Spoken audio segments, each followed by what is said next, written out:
Who's that coming down the track? Who's that coming down the track? It's a mean machine in red and black. Mean machine in red and black. Ain't nothing finer in the land. Ain't nothing finer in the land. Them drunk obnoxious Georgia man. Them drunk obnoxious Georgia man. Go, go! Go, go!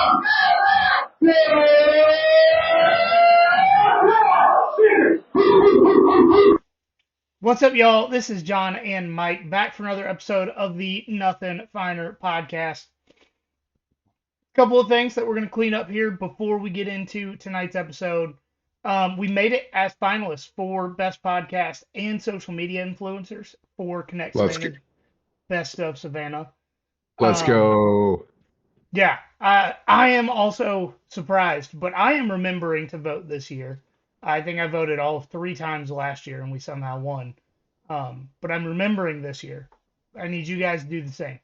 They don't tell us if we won in a landslide, but I would like to just think that we did. Mm-hmm. So we made a few of the podcasts that we ran against last year quit, and I want to do that again this year. Just leave no doubt. We're not being hunted. We're not being hunted. We're the ones that hunt. Not only that, but I think every podcast we ran against last year is not running this year. Because they know what it is. Yeah. Like you're going to swing at the king, you better not miss. And yeah, like eat it and like it. You have a show on like the local ABC station here. Canceled because of us. Yep. Is what it is, ain't it? The podcast that Connect Savannah was a part of didn't win. Us. We drained the swamp. And Connect Savannah did shut down for a few months last year after we beat their podcast. So are we responsible for small businesses closing? Maybe. Hopefully not. Yeah, hopefully not.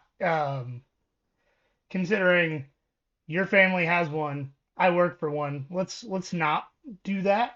No, not bad juju. Yeah, that's not, no. But it is fun to talk trash, So much fun. But voting goes on through the 17th, and good news, you don't need ID. Just not losing an all-star game over this vote. Yes. I will say also, we're going back to 2 episodes a week. I know, given everything going on with the federal government, I've gotten people asking like, hey, were you guys a PSYOP? Did USAID pay you guys? And now that they're getting investigated, you're not a podcast anymore? Well, good news for you guys, bad news for us. The good news and bad news for us is the same. USAID was not paying us to do this podcast as a PSYOP. So we will continue. Like I said, good news for you guys, bad news for us, because I would love to just take some CIA dirty money to some of that sweet federal money. Let's go. Yeah, like bro, I will straight up Taylor Swift this podcast game and psyop the hell out of you guys. I will. Like I will on your private jet and just go all around the world. Yeah. Dude, I'll take a private jet from Savannah to Hilton Head. I'll do it. Don't test me. But yeah, so we are the biggest reason over the last few weeks we haven't been is I've just had hockey games on Thursday night. Given that Kaleb works a big boy job and does work Fridays, kind of difficult for me to be like, hey big dog, let's record an episode at midnight when I get home. So, just no Thursday episodes for the last few weeks. I don't know why I feel like I'm choking on something. It's the PSYOP. Yeah. But we are getting back to it. But for this episode, we are giving our hot takes from the 2024 season and coaching carousel. The idea for this episode has really been kicked around between the 3 of us for a minute now, mainly because in our internal group chat, we've thrown out some ideas and hot takes that don't really fit in any other episode, but they make enough sense that we want to talk about. You're gonna empty the clip right here. Yeah. So here it is. If you want to hear our Wild, wild takes. I don't have any conspiracy theories in this one. Like my Greg saying he forced Kirby to throw the 2023 SEC title game so Saban could go out with an SEC championship. Or in 2021, he told Kirby, "You lose the SEC, you win the Natty. We got to force these guys to go to 12 teams." Like I don't have one of those in here this year. Um, but Neither do I. but if I drink too much more, I might come up with one just for shits and giggles. Let's go. I'm just drinking water. It's been a busy week. We had an offer accepted for the house that we've been wanting to get. So we're gonna close in like mid-March, right before St. Patrick's Day. So that's exciting. Gonna So be St. not Patrick's quite. Day party at Mike's. I don't know how moved in we're gonna be quite yet because we're gonna close on the 11th, and then I got to work after that. But yeah, that weekend get moved in and everything. So it's gonna be exciting. But yeah, man, outside of that, baseball season started at school. We did tryouts last week, or I guess 2 weeks ago. I think the team we have is pretty good. I talked about that already, but we're gonna scrimmage somebody this week, so that's exciting. Um, and my oldest son's has his audition at Savannah Arts on Monday, so today when y'all are listening to this, so probably when y'all are listening to it, we're gonna be on the way there, or he's already done it. I There think you he's go. practicing. He's prepping to go to the beach, I guess. I don't know. We'll see. Yeah, I mean, we all believe in Stanley. It's not even a question. He's got it. Yeah, we'll have to pull the "Don't you know who I am" card if Yeah. it doesn't work. Like, all right, guys. Do I need to show you the picture of me in my Burger King crown? Like, what are we doing here? Right? Exactly. I don't know what. I mean, it should just be a foregone conclusion. But who knows? Spain's crazy. State of Chatham. But Uh, got some water. But how about you? I'm back on this Angels Envy Triple Oak over here. It's good. It's not. It's only 92 proof, so it's a little bit on the lower end for what I normally drink. Hmm. Um, yeah, man, it's just been good. Work's just been averaging one drop everything emergency a day, which Is that better? do what? Is that better than it normally had been? No, no, it's Oh, worse. oh, okay. Because it'll be like Tuesday. Yeah, I might have something to do after work, but I'll have four emergencies on Tuesday, and the rest of the week's nothing. And then some days Oh, it'll okay. be 6 o'clock in the morning. I'm getting a phone call. Hey, I need you to get up and go here, and it's like, all right, oh, okay, whatever, whatever. Yeah. Um, but it doesn't help that Chatham County and the surrounding area fire marshals don't really care until St. Patrick's Day is coming up, and then they're like, "Hey, you need to get your stuff fixed, and you have a week, or you can't be open for St. Patrick's Day." And everybody's calling us freaking out. So it's just a whole deal that happens every year, and it's Okay. if y'all would get your stuff fixed in June, first time we tell you about it, you wouldn't be doing this in February. Just Uh, just saying. a If you go tradition to a unlike any mechanic, other. you go to a mechanic and he says, "Hey, if you don't do anything about this problem, your car's gonna quit." And then you call the mechanic while you're sitting on the side of the road because your car quit. It's your fault, right? Yeah, big No, in facts. my industry, it's my fault. But Oh no, man. it's been good. I've just been busy. Dude, we didn't talk about the Super Bowl in the last episode at all. Like I said, we were going to. All my Um, bets hit, so y'all missed out. I will say I went to the people that have the tickets next to us at the Ghost Pirates games. They invited us to their Super Bowl party. Um, Pre-game, little cornhole tournament. That me and Kelsey won.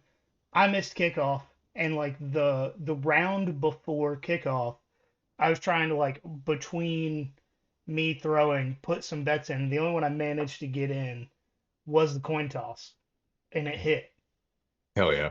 because tails never fails. We tried to tell y'all. Like I Hey. look, I 100% on Super Bowl bets.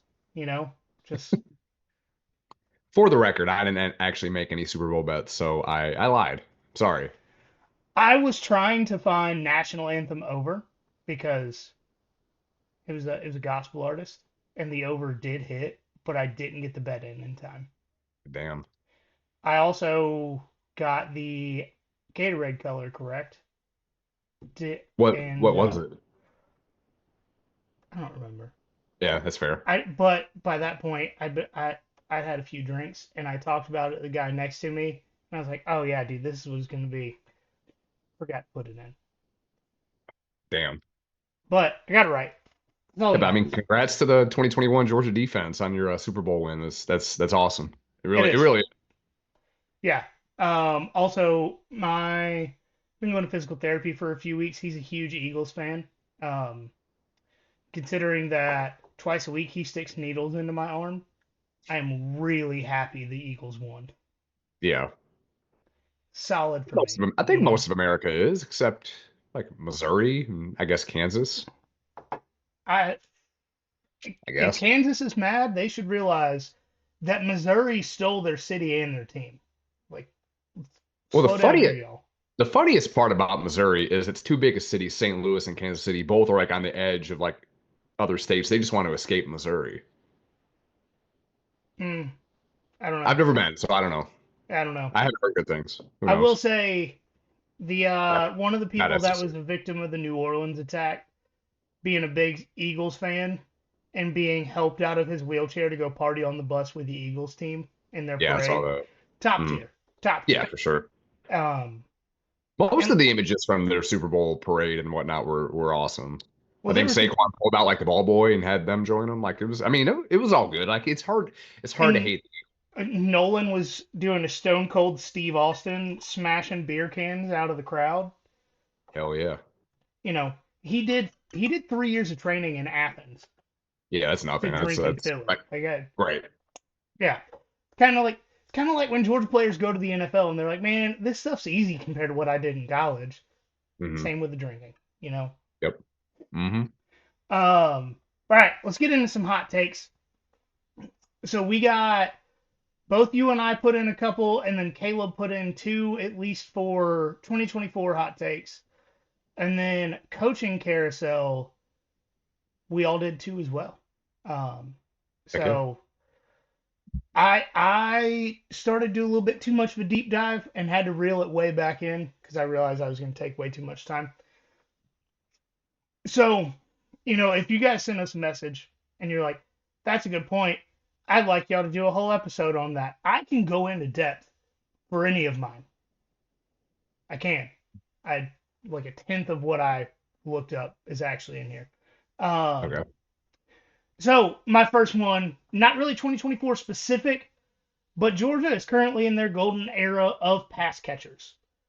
Vlad McConkey, Brock Bowers, A.D. Mitchell, Marcus Rosemy-Jacksaint, Arian Smith, Dominic Lovett, Dylan Bell, just to name like the guys that you can rattle off from the last 4 seasons that are better than previous years. And I know, like, is Dominic Lovett better than Tavares King one-on-one?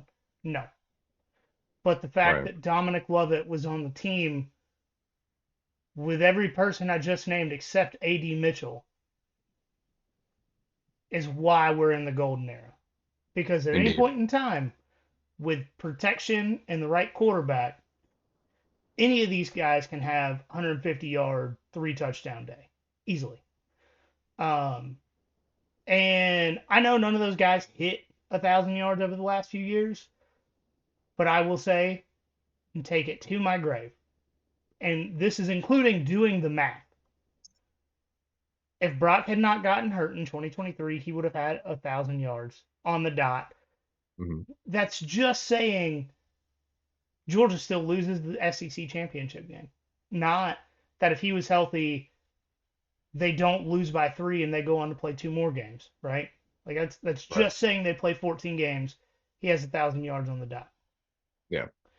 We talked about it in the last couple of episodes. If Arian had caught 15 of the 27 targets this season that weren't caught, over 1,000 yards. So we're talking Right. back-to-back years if two specific things happened, Georgia has back-to-back 1,000-yard receivers. Can you point to another point in Georgia history where we're having that conversation? Not that I could think of. Yeah, like even in the Tavares King years, right? Like Like even Yeah, in Matt Stafford, Aaron Murray, guys really didn't come all that close. right. Like I think Tavares King had 912 yards in his best season, Yeah. and that was playing 14 games. And I'm not trying to take anything away from him, but he was the only guy at that point. Yeah. You weren't talking about five deep on the same offense at the same time in those years. And not only are we talking about guys that have left the team because all these guys except for Dylan Bell are no longer on the team. Georgia's had their second five-star recruit or their first five-star recruit in the 2020s, and they had three four-star recruits at the wide receiver position, still recruiting the best at the tight end position in the country, just like they have since 2020. So it's not slowing down. Like I know we, especially us, have complained about drops and less than accurate passes. Hmm. But historically, this is the golden era of receivers.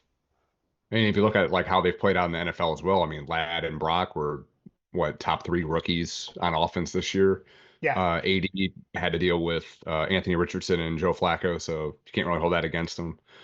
man, So I remember mean, when Joe yeah, Flacco was good? elite, some would say.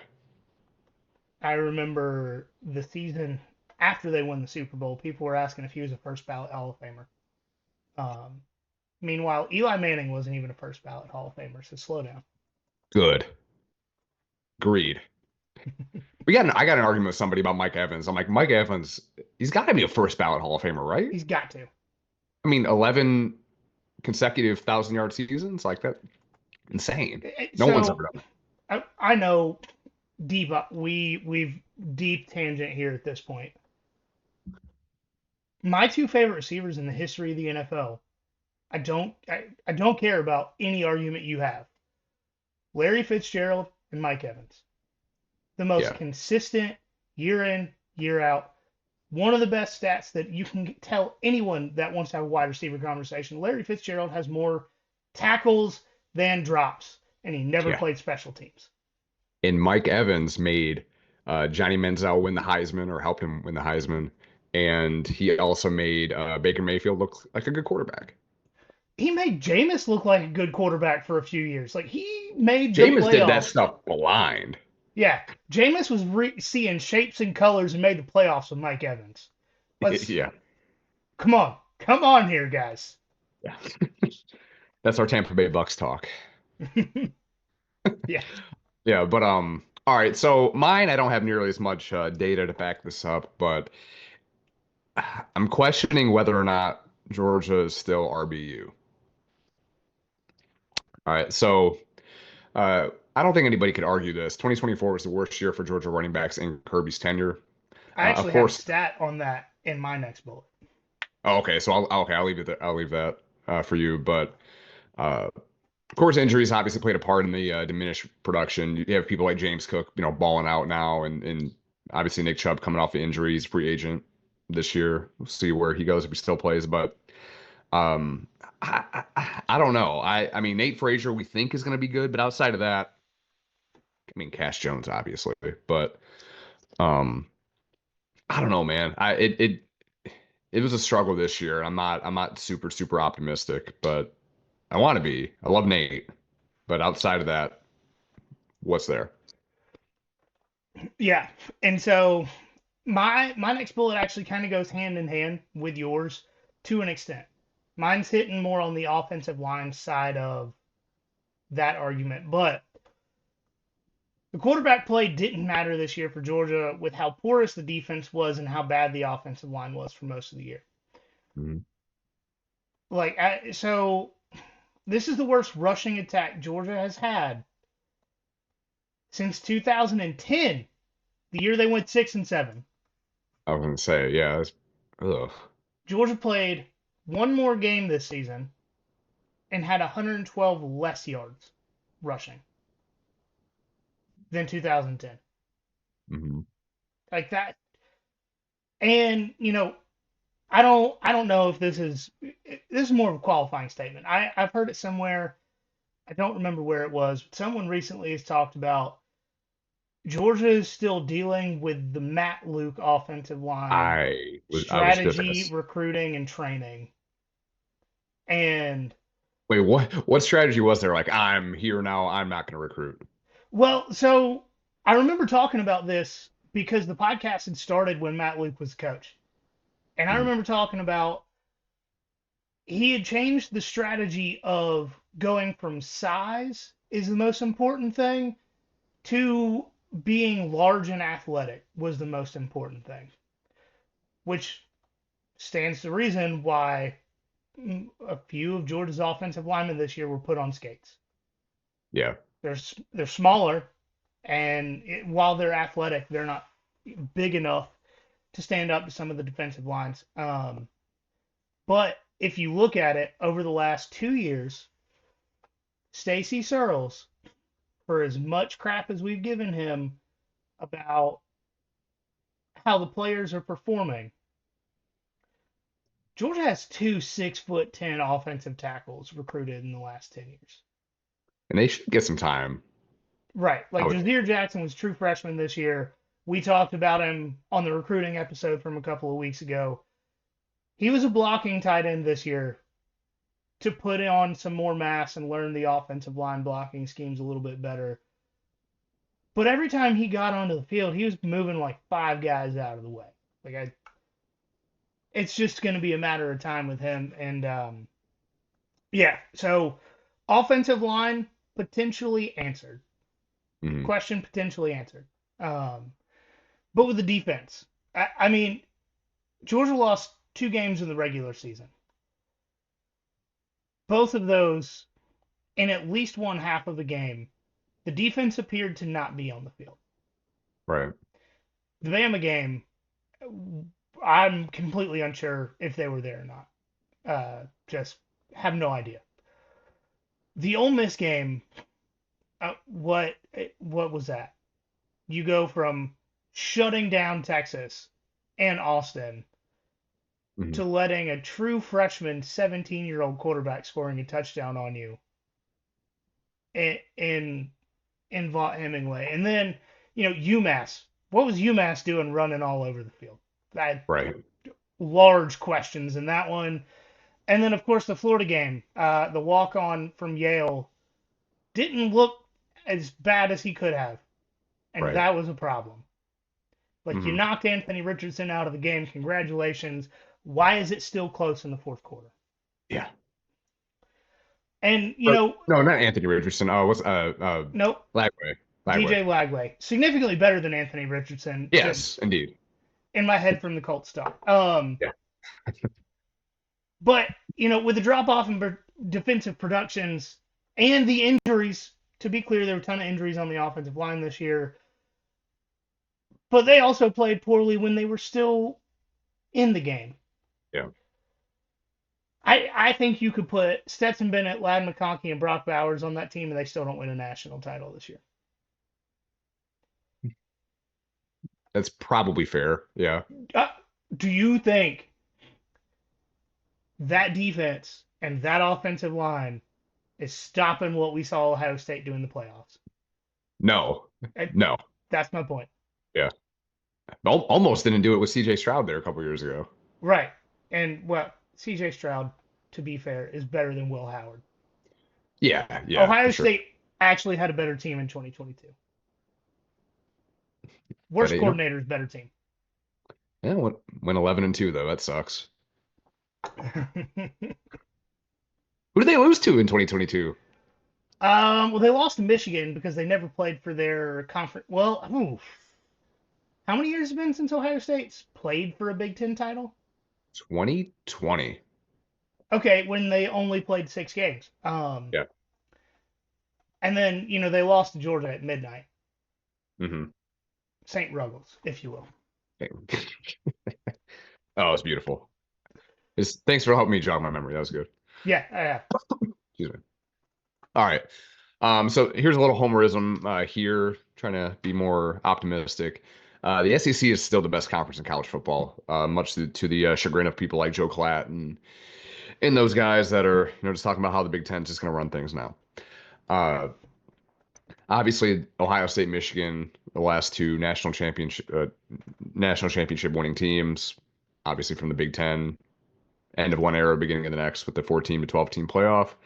But if you're creating a super league, and this may be like an off-season episode, like when we were really digging deep, but if you're creating a super league consisting of SEC and Big Ten teams, there's probably only four Big Ten teams that you would take. Ohio State, of course, Michigan, Penn State, and then Oregon. Right now, as things, as it's going right now. But then you still have Georgia, Bama, LSU, Texas, Oklahoma, Tennessee, South Carolina, Florida, I guess Auburn, Texas A&M, Missouri, Ole Miss, and maybe Kentucky if they can figure some stuff out. Before you take someone like Wisconsin, Michigan State, Indiana, even USC right now. So I mean, still from top to bottom, I still think the SEC is still the best conference in college football, and it's going to be a while till that gets disproven. The Big Ten may be more top heavy, right? Yeah. But how many SEC teams have won a national championship in the 21st century? Let's see. One, two, three, four. Well, four. Georgia, Bama, LSU, Texas, Oklahoma. Oh, well, okay, yeah. Florida, Auburn. We're at 7 One, SEC two, teams that have won a title in the 21st century. And if you push that back 2 more years, that makes 8. Half of the conference has won a title in the same period of time. Then the Big Ten has had 2 teams win titles. Mm-hmm. So what? Ohio State won 3 and Michigan won 1. 3. I forgot Southern California's in there. 3. Oh no, well, I guess that makes it more than that because Ohio State won in what 2002, 2000. Well, I'm just saying how many different teams have won titles. Oh, different teams. Yeah. I guess if you want to count they USC, got 3. or if we're going to count Texas and OU, yeah. Yeah. So the Big Ten has 3. While if you go back to 1998, the SEC has 8. It's pretty good. Half of the conference. And if you want to throw in college basketball, I know this, but I'm just curious if you could take a guess. When was the last time the Big Ten won a Final Four? Was in or won? They just won 1. I was about to say it was Purdue in the last couple of years, wasn't it? No, I mean they won the entire national championship. I'm sorry, I misspoke. Yeah. I thought Purdue. All right, y'all know I don't watch a whole lot of basketball. From my tangential knowledge of college basketball, Michigan State was hot for a while. Mm-hmm. Purdue's been good for a while. Mm-hmm. Indiana is good on and off every now and then. Shout out Tom Crean. Yep. Tom Crean. Some would say GOAT of college basketball coaches. Definitely married in the right family, yeah. And that's really all I know about Big Ten basketball. So in the last 25 years, the only team to win the national championship is Michigan State, and that was in 2000. Okay. See, that was one of the teams rough. I put up there. Yeah. I mean, Tom Izzo just broke Bobby Knight's all-time Big Ten wins record. They've made plenty of Final Fours, right? Yeah, I know State. Purdue has done it. I know Michigan State's done it. I know Michigan's done it. Mm-hmm. Like, they've made some Final Fours. Wisconsin. I mean, yeah, they've had a bunch of Final Four teams. The only one's actually gone on to win the whole thing. And I mean, I guess Kentucky's probably the only one for the SEC, but that's different. We're not talking about basketball like that. We're talking about football. At least that was my take. Y'all want to talk about baseball? Yeah. I mean, how many SEC teams made it to Omaha last year compared to 0 Big Ten teams? Yeah. Something like that, right? 4? Yeah. Yeah. I don't know. Chris told. Yeah. I don't know. Don't remember. Hey man, Chris was in Savannah a couple weeks ago. That was cool to see. Yeah, so we were talking about hanging out. He was in town for a wedding. We were going to take him to the Ghost Pirates game that Saturday, and he was in town Hmm. for a wedding. Um, I'm old. I'd left the house in my Crocs to get dinner, and he was like, "You should come to Barrel House." And I was like, "No, it's 10:30, and I'm not prepared to leave it and go talk to people." Yeah, that's a hard ask. I don't know how old Chris is, but if you want me to leave the house for the first time like after like 7:30, you're out of luck. And now for me, it's not. It's more of like I still work a blue collar job. If I was able to do this full time, yeah, dude. 11 Oh yeah. o'clock on a Tuesday, you want me to go to the bar? Let's go right now. Right. Yeah, that's fair. But having to get up early and go work like a physical job, no, dude, I'm not. No, nope. All right, so I'm gonna read Caleb's first one. You'll take his second one. Okay.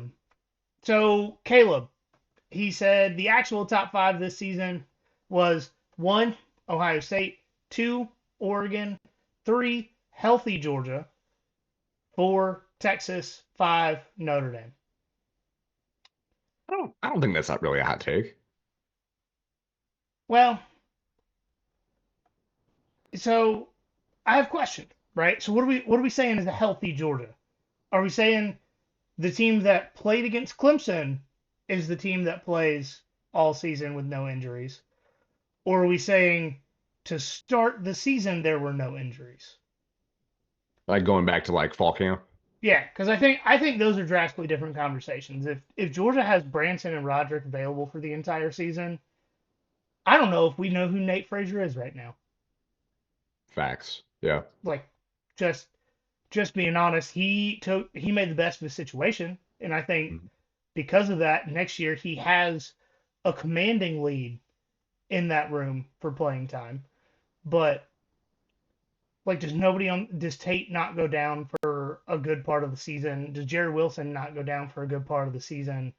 Does Arian not need a hand transplant? Like what are we talking here Right. as far as healthy goes? But I do think that if Georgia started the fall camp, if Georgia started against Clemson 100% healthy, then I think there's a conversation for if they beat Ohio State. Yeah. Yeah. I So, mean, it's a conversation. Yeah.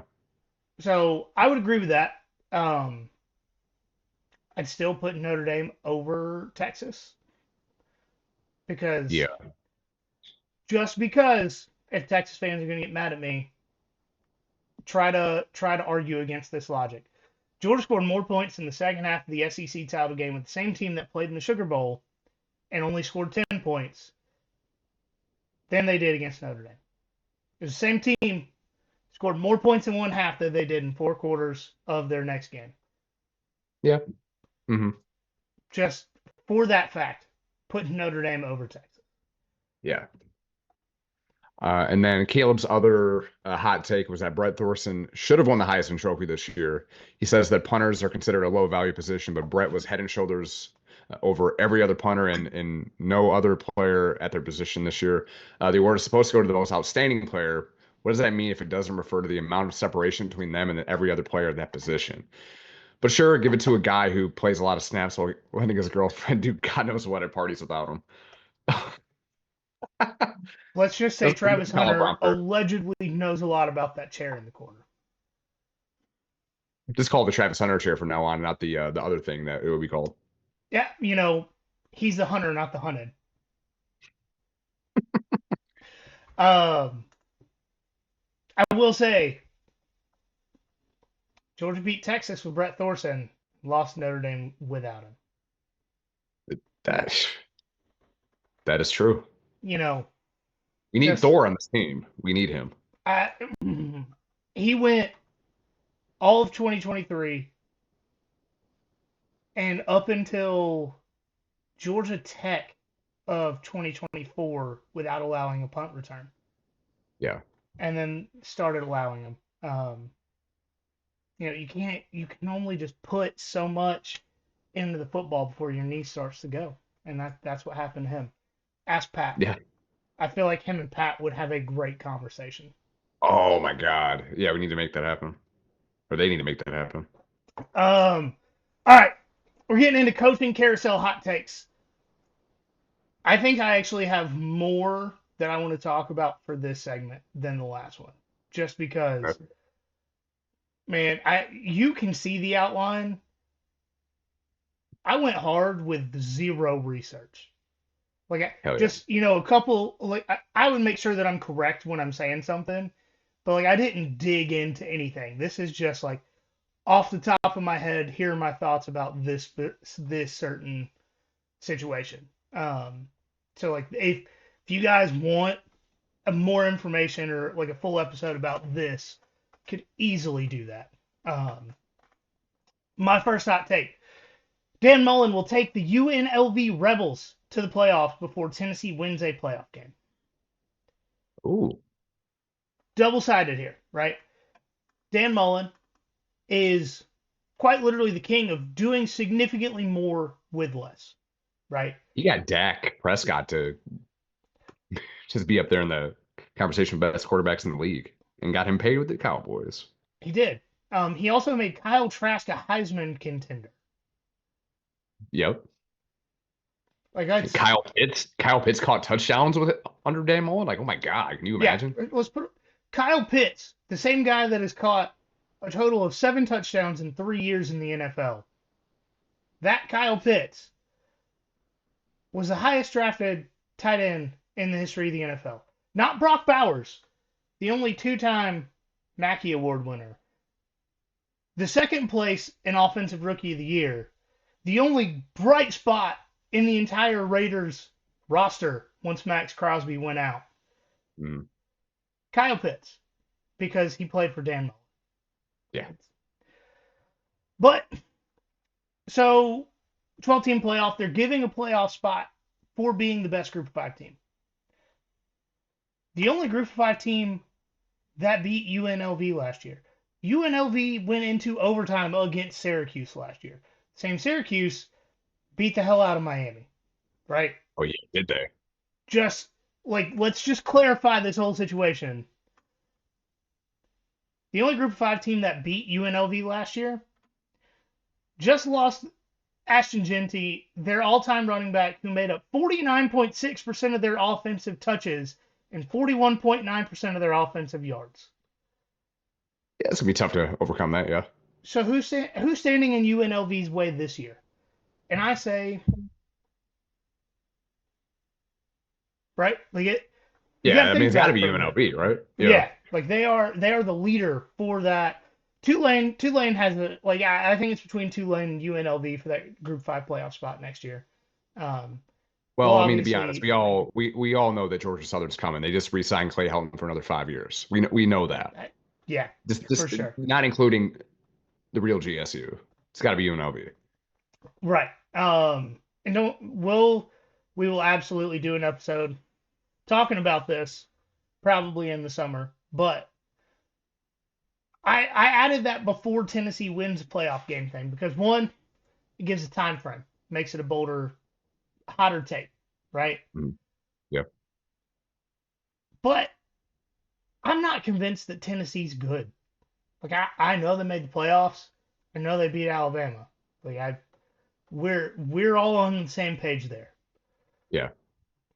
Has Nico shown anything to make you show that he is or make you think he's good, let alone elite? I mean, if Tennessee just played G5 teams all year, then he is a Heisman contender, right? He's a Heisman winner. Yeah. But not so much playing the 8-game SEC schedule. Yeah. Right. Well, here's the problem. They have an uncommitted Squirrel White. They lost Brew McCoy. They lost Dante Thornton. They lost Dylan Sampson. They lost their good defensive players, and their Mhm. secondary got exposed. Yeah. So now you're saying, Nico, hey, the team is 35% less talented, but we need you to go win a playoff game. We need you to compensate for all of that loss and just be like Heisman level, like Peyton Manning 1997 year. Wait, did Peyton Manning win the Heisman in 97? Funny you say that. You know who won? But I mean, that's kind of my point. Like I Yeah, truly think Dan Mullen's going to take UNLV to the playoffs in the next 2 years. I yeah. don't think Tennessee wins a playoff game with Nico unless he goes and just completely reinvents his game this offseason. He hasn't shown that he is good. Hell, Florida might win a playoff game before Tennessee. Just Like if you're just talking strictly quarterbacks, I mean, if we're talking strictly quarterbacks, is the former president Michael Van Buren better than Nico? Stats say right? yes in Yeah. SEC play. hmm Like He's Michael a Van backup at Buren kept LSU it now. close against Texas and Georgia, hmm something that Nico didn't do. Right. Yeah. Nico lost by a few possessions to Georgia, and then lost to Arkansas. Not a good That's tough. look. Yeah, it's tough. So UNLV makes the playoffs before Tennessee wins a playoff game. I like that. No, I'm on board with that. Mine, this is more just kind of sour grapes and me just kind of complaining, but excuse my language here. I may slip a little bit, but fat ass Matt Patricia being brought in to be the DC at Ohio State. I think it's going to backfire big time. Of course, Matt Patricia brought in to be Ohio State's defensive coordinator after Jim Knowles took the Penn State job, which is wild that you go from Ohio State to Penn State. But okay, that's a different conversation. Uh, Nobody was trying to get Matt Patricia. Okay, so he If was. Bill didn't want him at UNC, we got questions. So I gotta go over this Matt Patricia's just like timeline here. So he was a rocket scientist at whatever MIT or wherever the hell he went. I don't know, but he was literally a rocket scientist. Just like Uh, Josh Dobbs. yeah, and Josh Dobbs is the better of the two of them somehow at football related things. Hair Uh, related, not so much. I no, know, no. I know Josh Dobbs has a condition. Don't come after me. It's a joke. Um, but Patricia worked his way up to New England. You know, staff. I think he was the defensive coordinator for the 28-3 game. Sorry, Falcons fans. Um, but Well, they he didn't kind of have a lucked whole into lot of that. defense in the first three No, quarters of that game. no. I know he saw something and they were able to take advantage of that. But parlay that eventually into being the Lions head coach. I think he won like what was it like? I think 7 games in 3 years. Like just he broke Matt Stafford's back. Darius Slay was all pro cornerback. He just left the team just in disarray. He was Bill Belichick. Or he thought he was Bill Belichick with like a JV head coach's I don't know resume more or less. I mean, he was one of the most hated guys I think had ever come through like the Lions organization or just anywhere up there, and that's saying something because there was a whole lot of dysfunction all across the board. He's not a leader of men. He's condescending. He has no self awareness. I'll leave it at that. But where's these stupid smocks? He just doesn't do. I don't know. His face makes me mad. Anyway, he's not gonna. He's not gonna. I don't think he can do or match what Jim Knowles was able to do with Ohio State. And honestly, I think Ryan Day brought him in there because Matt Patricia has a more punchable face, and I think people dislike Matt Patricia somehow more than Ryan Day, at least in the Midwest. We'll see, but that is a wild move that you couldn't do any better than a guy that Bill Belichick brought him in to be the offensive coordinator with the Patriots with Mac Jones and threw him under the bus there. But yeah, that whole thing is wild, and I couldn't be happier. I wish nothing but the worst for him in Ohio State. And then just this is a conversation we had literally today in our group chat. Ohio State fans are gonna. This is not a personal bold take. This is kind of piggybacking on yours. hmm Ohio State fans are going to ask for Ryan Day's head again in 2 years because they didn't double down on the super team. The Right. Dodgers, like I talked about, the Dodgers doubled down on the super team. Michigan, 4 in a row against Ohio State. They just started to build a super team. And Ohio Yeah. State's like, nah, you know how we haven't developed a soul in 4 years, 5 years? We're starting now. Like all these young guys, Yeah. all these young guys. It's a I youth movement. Yeah. right, like we're developing now. So it's like, no, we're not. I know we're like millions of dollars in debt on our last transfer portal class, and that's probably why we're not bringing anybody in. But we're developing, and I promise we're not bringing in coaches that we're all gonna hate just so Ryan Day doesn't get fired. So not while we're doing it. Hmm. But then when they fire everybody after this year, they're going to be looking right back at Ryan Day. When they still don't have any development, Ryan Day is back on the hot seat in 2026.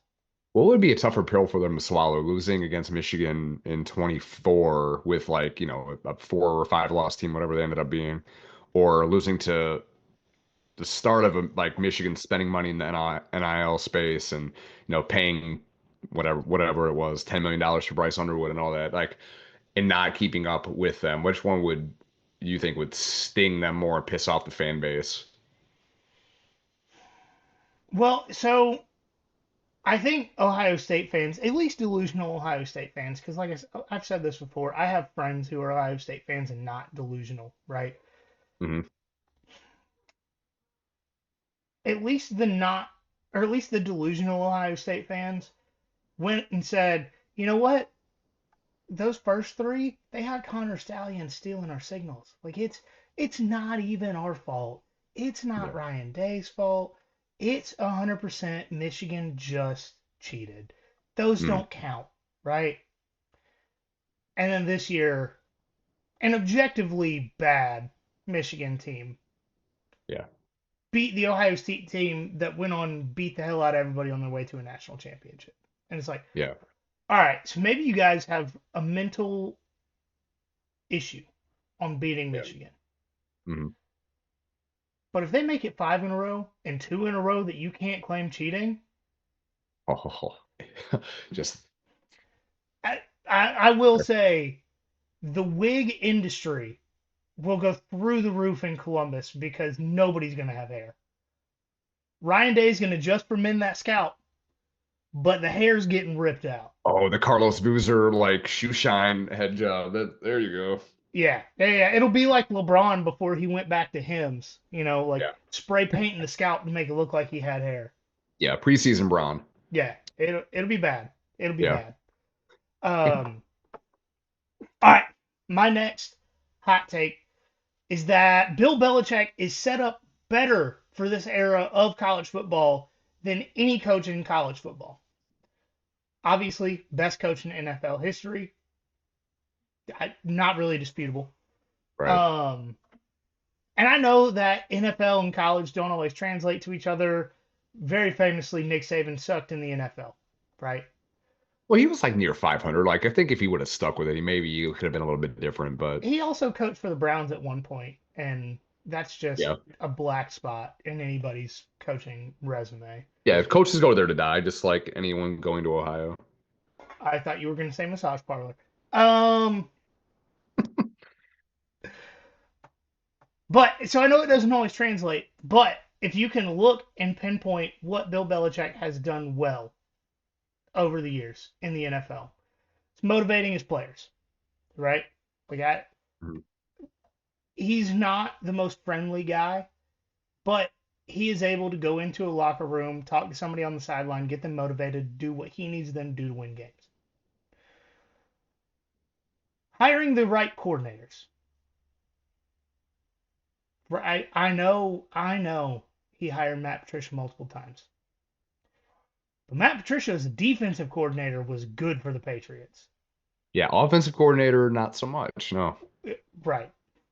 And, just a string of offensive coordinators that between the talent they had on offense and the coordinator won a lot of Super Bowls. Yeah. Just point blank period. You can't argue with results, right? And the third thing he was phenomenal at in the NFL is controlling the way that games played out. What did you hear ad nauseum when you were watching a Bill Belichick and Tom Brady Patriots game? They're gonna score right before halftime and they're getting the ball back. Yep. They're gonna control the middle 4 minutes of the game, and they did, almost to a degree that'll piss you off, right? Yeah. It's what they did extremely well. But Bill Belichick can control the way games play out. So that's what the best college coaches do. Hmm. Control the way games go, motivate your players, hire the right coordinators, and you will win a lot of college games. On top of that, I know Belichick is sitting there at UNC. He's never going to have the most talented team in the country, right? He just won't. He never had the most talented team in the NFL, far and away. No, no. And this is something that I've had a lot of arguments with a lot of people about. Bill Belichick never had the most talented team in the NFL. I don't care if they blew somebody out in the Super Bowl. He had A plus level talent in 3 or 4 positions on both sides of the ball, and B to B plus everywhere else. Yeah, Tom Brady masked a lot of the ills that the roster had. Right. Like, how many white wide receivers did Tom Brady make look like Hall of Famers? Yeah, it's like, oh, there's a lacrosse player from an Ivy League school. Let's draft him in like the 4th round. Right. And that's one of the things that Belichick has done extremely well. But even though he never had the most talented team, as a coach, between head coach and assistant coach, the man has 8 Super Bowl rings. It's a lot. That's a lot A lot of of rings. Super. That is the most I rings would, that any individual has. I would just like one. Just golly, You man. you would like for your team to go to the Super Bowl, Like, just going to the Super Bowl would be my Super Bowl. right? And he's gone and won 8 times. Pretty insane, right? But he's gone even more than that. Yeah. That's wild. And in a time where colleges are hiring general managers for their football teams, Bill Belichick asked another massage parlor enthusiast to be the general manager.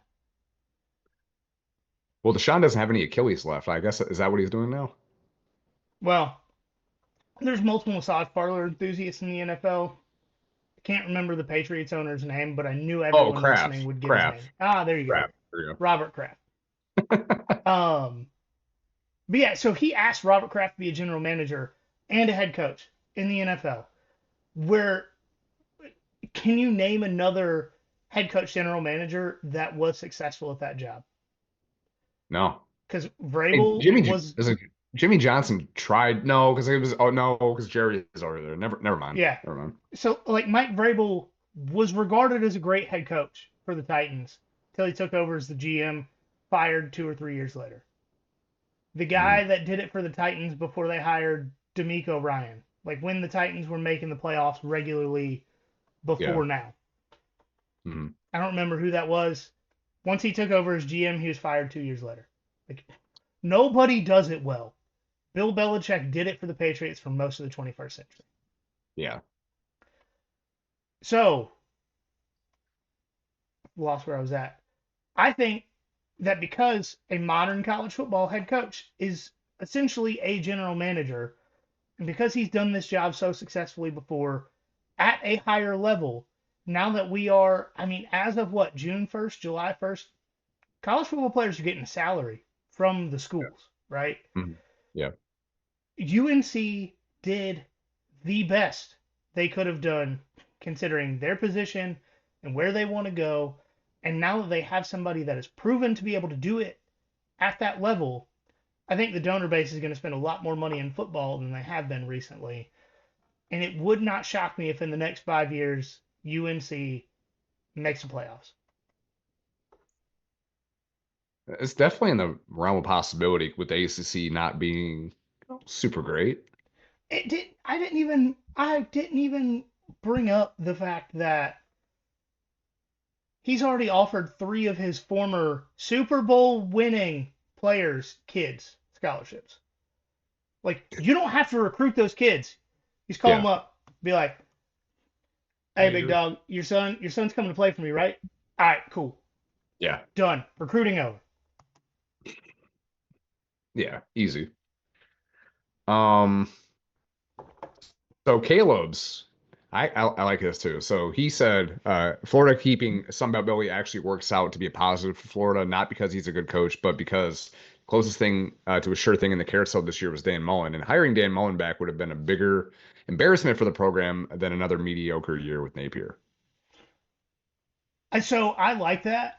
And I almost put a Florida hot take in here about how much they overachieved this year, and how if they were healthy at the end of the year,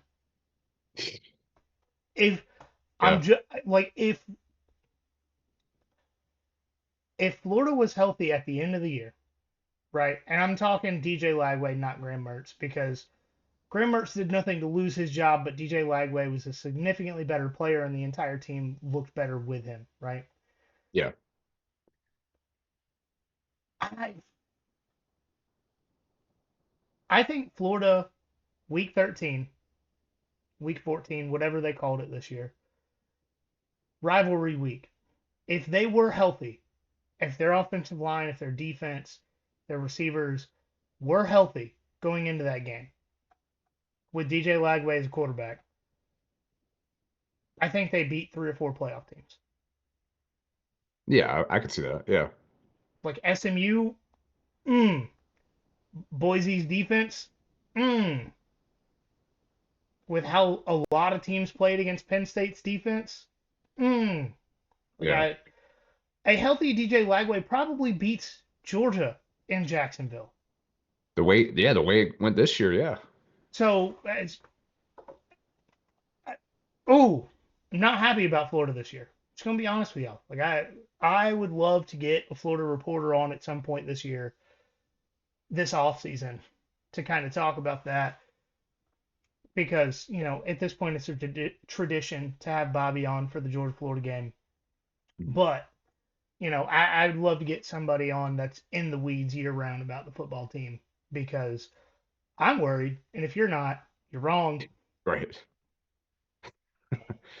All right, moving on. I got two back to back here. So first one, UCF will have a better year than FSU. Keep it in the state of Florida.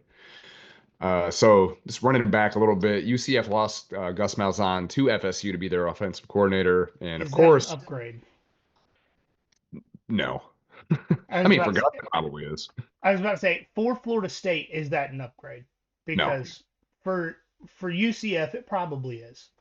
because right for you, yeah, because you know who UCF brought in, and we talked. I think we talked about this very briefly. When you have a national championship winning coach just sitting on the sideline wanting to get back to the game, you can't tell him no. Can't tell him no. So of course UCF brings back 2017 national championship winning coach Scott Frost to fix up Gus Malzahn's little mess he created there in Orlando. Is Scott Frost good? No, God no. We saw that with Nebraska this year. Man, Uh, if you put Scott Frost and UCF with their current team back in the AAC, I would yeah, boy, I would pay to get a Tulane UCF game. no, for sure. That But oof. nice. Uh, yeah, but I mean, yeah, is Scott Frost good? No, not really. Can Gus actually get a quarterback to play well that isn't Cam Newton or Nick Marshall? Also, no. It's a big struggle for everything. Also, Um, while we're talking about quarterbacks and Gus Malzahn, who is going to be Florida State's quarterback this year? Like we it's know DJU's off to being like a backup place kick holder in the UFL. mm, The guy, our kid from Savannah, is off. He transferred. where did he go? Did he end up going to App State? Louisville, I thought. That sounds right. Yeah. I could be wrong. You look up their quarterback. I'll look up him. Wait, which Florida State quarterback? Yeah, Yeah. yeah. Mississippi State, the Louisville of the SEC. Some are saying.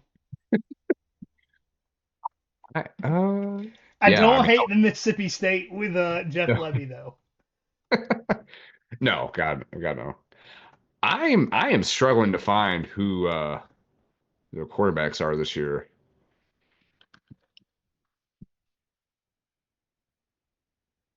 I Let's see if cannot. I can. Let's see if I can get it figured out. 2025 football roster. There we go. So because like when you just search up like transfer portal for SFU, like all of them are just DJ which obviously didn't work out. Thomas Castellanos, that's who it is. Sorry. Yes, Castellanos, the guy that quit in the middle of a game on Butt Chin Bill. Who among us? I would probably also quit on Butt Chin Bill. Blow his nose and wipe his butt at the same time. Shout out Bill. I'm jealous of that, if we're being Yeah. honest. Yeah. All right. I interrupted you, and I don't know where we were at. No, I was just saying if FSU has another dumpster fire year, then both Gus and Mike Norvell probably are going to be gone, and then Scott Frost will be continue to rebuild his next championship team there in the Bounce House. There's that one, and then last one I have. This is just purely off of vibes from the last I don't know like 6 weeks or so. Uh, Rich Rod going back to West Virginia is going to be the best new hire of this cycle. Pat McAfee and all the guys from that '07 team are publicly supporting Rich Rod, which is something that no one has ever done for Rich Rod. Really not a very likable guy. But West Virginia has been starved for the success that Rich Rod had in the mid 2000s. And my So I mean, Dynasty League. yeah, I mean they're going all in. They have the Coal Rush uniforms. I mean Q Country Roads. I mean, that's all I can say. I mean, I feel like it's got to be better for him, especially in as wide open of a league as the Big 12 is. I think Rich Rod can, get some of that juice flowing for them in West Virginia. I was gonna say something else, but I was stuck. I got in a mental pretzel. Yeah, that's pretty much it. I just purely off of vibes. They're 42nd in recruiting this year. Not that that really matters a ton. But They they don't lost a lot of their necessarily. wide receivers in the portal. Is my biggest concern. Yeah, that Got would like definitely be a concern. a guy that I won the Heisman with has entered the portal. Just Hmm. just saying. If it just, Also, yeah, Q whatever it is. Country Roads, phenomenal Charles Wesley Godwin song. Yeah, you know what? Most And people have probably not heard it, but it's a good song. Free ads for uh, Charles. John Denver. I mean, the way he's talking about it, it's not West Virginia, it's Western Virginia. Yes, but Charles Wesley Godwin is from that area. I don't know specifically where he's from. He ends every concert like his encore song Hmm. is Country Roads Hmm. with either his opener or if he's opening for someone else, the person he's opening for comes out. So Oh, like sweet. when we went out to Austin and went to Two Step In, Zach Bryan sang Country Roads like 4 hours before his set with Charles Wesley Godwin on stage because they're friends, kind of Oh, thing. dope. Oh, sweet. And then when we saw Charles in Athens, he had like three people on stage singing that song with him because There they you go. opened for him. So, Okay, and then he had his wife and daughter dancing on stage for the song. It was, that's sweet. like I said, Charles gets free ads. Charles gets free Yeah, there you ads. Close it out with a little bit of baseball talk. Basketball, the season's over. There is no March Madness this year. It's now 2020 for baseball, or basketball at least. Sports over. Yeah. Unless you want to do a same game parlay with Georgia spread first half, Yeah. other team money line second half. If you want to Yeah. do that, same game parlay, you will probably make money, and I'm considering doing it from this point forward. I mean, you had a lead on A&M, you had a lead against Missouri, and you blew both of them. Uh-huh. Mm-hmm. Beyond frustrating that the team only plays 30 minutes when it's a 40-minute game. Yeah. As far as the baseball team goes, the Diamond Dogs are 3-1 after playing the Wilmington, North Carolina, UNC Wilmington little round robin tournament they had this weekend. They beat. That sounds like a Midwest name if I've And ever heard it. well, Quinnipiac, I think is how you say it. The people that poll for the presidential stuff. Them. I mean, that honestly sounds like a town in Minnesota. It could be. Yeah, somewhere in the Northeast. And UNC Wilmington 3-1 after the weekend. They lost to UNC Wilmington today. Turns out their fourth starter probably needs some work. It was 5-0 at the end of the first inning. Yeah. So just kind of feeling out this new staff or the new team. But the first day starter threw multiple fastballs of over 100 miles an hour with Yes. control. They had a player on Saturday's afternoon game break the Georgia record for most stolen bases in one game. It hit like 5, right? Or Uh 6. huh. Uh Yeah. So after one weekend, 3-1's not the end of the world to me. Honestly, like you Yeah. You you got to played remember four, UNC you played 4 games Wilmington. in 3 days. Yeah, 4 games, 3 days. UNC Wilmington made a regional last year because Georgia beat them in Athens. So Yep. a little bit of a revenge game as far as that goes for UNC Wilmington. Um, the rest of the season's ahead of us. We're still trying to figure out the pitching staff, which, if you remember, I mean, we've had the same conversation with Chris Phillips the last 2 years. If Georgia could figure pitching out, they would have won the College World Series last year. Mm. Probably will win it this year if they can figure it out. Like this, the rest of the team between fielding, hitting, defense, everything else is phenomenal except for really third day relievers and fourth day pitching staff. Kind of the Mm. downfall of the team. Um, Like realistically, how often are you going to go to like your fourth starter? that's a good point. In college, not as much, but it really just depends on how the schedule shakes out. Yeah. Like if just for example, like Georgia had last year, you have a Wednesday game against Clemson that goes into 3 in the morning, Mm. and then you have a Friday early afternoon game. Yeah. Your midweek guy is 100% not playing another game that week. Right. So it really just depends on the schedule and who is good when you get to them.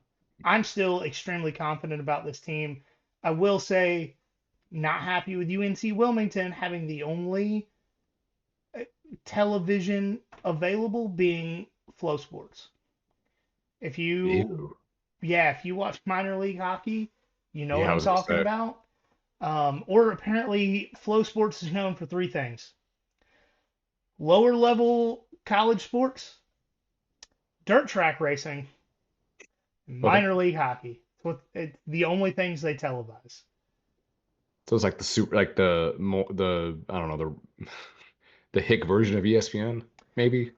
Yeah, yeah. No, it's definitely like the Sticks version of ESPN Plus. That That sucks. cost that cost $12 a month, and you can only pay for it by the year. Yeah, that's a big ask. I thought about it because like I think the Bananas were on there at one point when they were like a competitive team, and I thought about doing it, and then I'm like, Well, yeah, so at one point you had lower level college baseball, the Bananas and the Ghost Pirates all on Flow Sports, and it was like, all right, you've got me considering. yeah, And the Bananas did the Bananas thing, and if you guys aren't aware, I know we've talked trash about it multiple times. People that live in Savannah hate the Bananas now. It's yeah. It's they're about to be my neighbors. The house we're buying is like half a mile, maybe. Well, that's for the 5 games they play in Savannah. And Right. if you would Yeah. like to not pay your mortgage that month, you could have one ticket. Mhm. Dude, that I mean, it's so sad. I went from like I probably went to 3 or 4 games the first year or two that we were We went here, to a like game 20 bucks. I think. together. Yeah, it's like 20 bucks. I mean, it was such a good Yeah. deal. Now it's like 40 bucks to get in, and like if you won the lottery to buy tickets, and then yeah, secondary market just hundreds of dollars. All right. It ain't worth it. It ain't worth it. So I have a fun fact that I learned recently. If you want a reserved seat in the section that gets free food and beer at the Bananas in Savannah, Mhm. you're paying more per ticket than Babe Ruth earned in a year, and Babe Ruth hit home runs in that park. That he did. So if you guys don't know about Grayson Stadium, and I know we're going on Bananas deep dive now, but this really pisses me off. It truly does, because as the team that's known around the world as like, oh, we care about fans more than anything else. For you Mhm. to just abandon the city that got you to where you are, it's real trashy. But baseball has been played consistently in Grayson Stadium since the late 1800s, including Babe Ruth, who played multiple games in the stadium. Hank Aaron Hank played Aaron. multiple games in the stadium. Like this is one of the most historic baseball parks in the country. Like I know Fenway and Wrigley, but if you want to talk about the number of names that have played in Grayson Stadium versus those other places, it's up there. Hmm. It now costs you more than Babe Ruth's annual salary to go watch a dude on stilts pitch for a single night for one The game's ticket. only and the game's only 2 hours long. Yeah, it's not even like you're getting a full baseball game. You're Right. getting 2 hours, some microwave bubble burgers, Yeah. and watching a dude on stilts throw a baseball in the same stadium that Babe Ruth hit some of his record-breaking home runs. Yeah. It's disappointing to So say the Jesse can go to hell. If we're being entirely honest, like I care much more about the game of baseball than the bananas. And yeah. and while he has made a name for himself, he has pissed off everyone that lives in the coastal Georgia area. Yeah. For sure. All right, guys. Sorry about that little rant towards the end. And if we can get some AI clips out of that, I will 100% post that on social media and tag the bananas because, well, also they did a whole like locals only ticket event where they sent emails to everyone that's not a local, Yeah. and then instead of trying to remedy the situation, they just publicly said, "Sucks to suck. Try again next year." And now Yeah, that's locals are whack. stuck paying $500 to $1,000 a ticket. Anyways, um, Let's go to the Ghost Pirates game. yeah, come hang out with me at Ghost Pirates games. We'll Yeah. we'll have a couple too many beers and yell profanities at the goalie. It'll be great. It'll be great. It's inside. There's no gnats getting biting you. It's great. It's a good time. Yeah, you don't have to worry about your car getting broken into. You know, Right? it's awesome. Yeah. Um, but vote for us in Connect Savannah's Best of Savannah. Um, Rate and review the show 5 stars. If you want to help us out, share it with friends, post it on social media, rate and review. Any of that will help us get a little bit more visibility, share us, or expand the people that know about us. Um, but most importantly, we need you guys to remember there's nothing finer in the land But a drunk, obnoxious Georgia fan.